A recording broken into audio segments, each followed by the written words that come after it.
heard of that trolley car riddle? Which one? You know the one where you're a trolley car driver, and up ahead you see 5 workers working on the tracks. You try to stop, but the brake is broken. The only thing you can do is turn right, but on that side of the track there is 1 worker also working. What do? Oh yeah, no, I remember that. But the correct answer is I would flip the trolley so I don't hit anyone. You would die. Steven's a philosophical thinker here. Wait, so you would sacrifice yourself to save others? Well, I mean, like, just because a trolley car tips doesn't mean I'll die. It's easier for me to live. But how would you tip a trolley car? Like, start doing that motion left and right just really fast?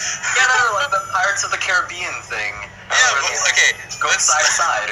Let's say you can't do that and you have to pick one, either 5 or 1. What would you do? Would you turn right, kill that 1 for the 5? Oh yeah, obviously. 1 person is less valuable than 5. But then again, if it's like a cancer doctor versus 5 KKK members, then I'll totally keep going straight. Yeah, same here. I think so. Yeah, I think that's how the majority of the people would answer. But let's say this time, it's the same situation, but you're an onlooker, and you're on the sidelines of a trolley car, and you're about to see the 5 workers die. Now you feel helpless, but on your right, you notice a very fat man leaning over. All you would need to do is give a gentle shove for him to fall down and crash, and he would get hit by the trolley car, he would die, but stop the car and save the 5 workers. Would you do it? Well, I mean, like, if it takes just a simple push, then he's not very fat. No, he's already leaning over. Like, he's really interested in this whole thing. Asking for it. Oh my What god. a jerk. He's watching people die. Yeah, he's gonna die. You want push him over. Just because he was leaning over? Yeah, that means he's like so invested in their deaths. No, maybe he's that's, like, panicking, maybe he's screaming. He himself has done nothing wrong. You don't know anything about him. Do you push him over? Okay, so that's actually a better question. I'd still push him over. I mean, like, if it saves people, like, why not? Interesting. What about you, Hosa? Blood on your hand. Well then, Hydrogen peroxide will take it off, don't worry. yeah, that makes it much better, doesn't it? I'll probably have to just be a bystander and not do anything. That makes me a bad person.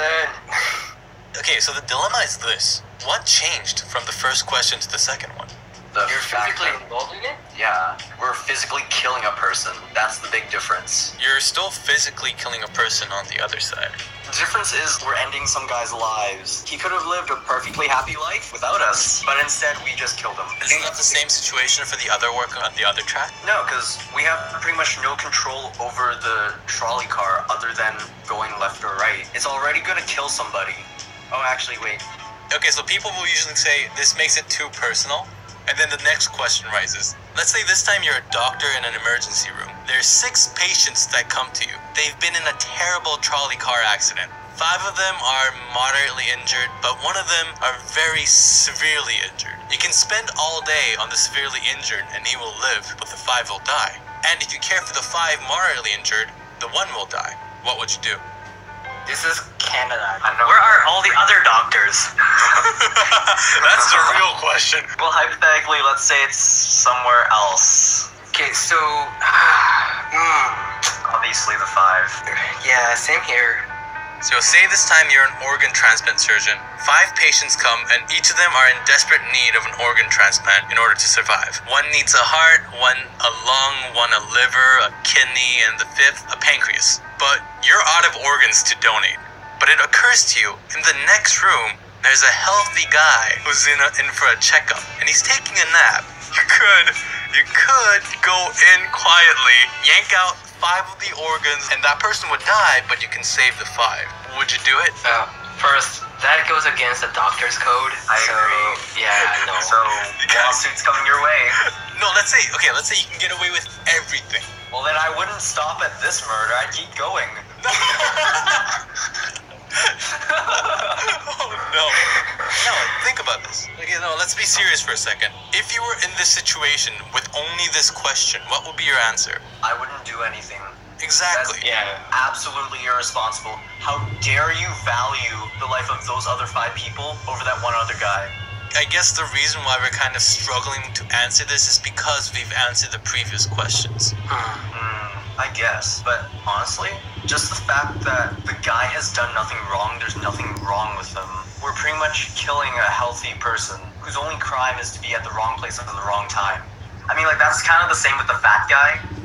Okay, so I feel like there's no such thing as right or wrong, because if you look at history, something that used to be thought as right now is completely immoral. So when I look at these questions, the only way I would answer these by would be by ethics that the society taught me or the way I feel. You know what I mean? Interesting. That might cause people to think of me as a bad person, but You know, these questions are from a professor named Michael Sanders from Harvard University. It's his series called Justice. He has like 10 lectures about all of these moral dilemmas. I'll put the link in the description. You guys should definitely check her out. But basically, it's teaching new law students that come to Harvard that life is never black or white. You know, some laws depend on the situation, and as future lawyers and judges, one must be able to analyze all different aspects and make proper decisions. Do you get it?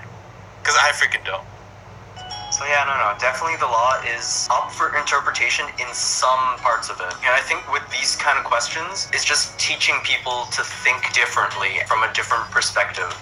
This Michael Sandel dude, I would love to talk to him in person. He talks about cannibalism, you know, but is it actually wrong? Yeah, he talks about everything. It's amazing. speaking of cannibalism, if you want to watch this video over here, we talk about cannibalism. On this video right here, click on it. Okay, bye guys. Bye, guys.